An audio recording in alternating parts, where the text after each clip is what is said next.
So ito na yung magiging resulta ng cactus na tinanim natin, ano? So tignan nyo, ayan o, yung pinagputulan. So tutubo siya sa mga sides. Ayan. So ganito naman yung pagtatanim ng cactus, no? Kasi yung cactus na to, pinagputulan. Pakita mo ito ba natin? Yan, ito yung cactus na pinagputulan natin. Pakita yan. So hati-hatiin nyo lang yan. Tapos puputulin nyo ganito, no? Siyempre yung nalalagyan natin ang tapos lalagyan natin dito yan.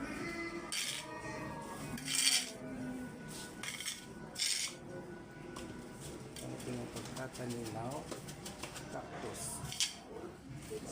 Tapos ang mangyayari dyan, pag tumubo ito, dito siya tutubo. Ayan, din lang. Siyempre, lagyan natin ng konting lupa. Ayan. So, ganun lang kasimple.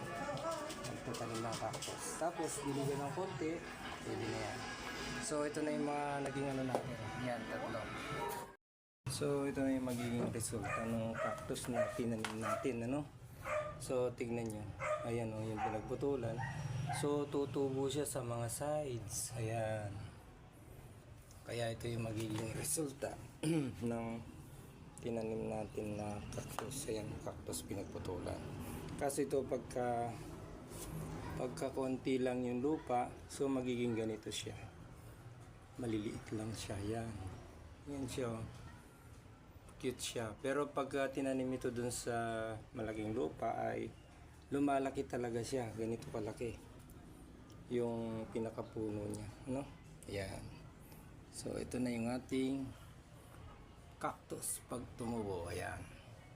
Okay, maraming salamat po sa panonood.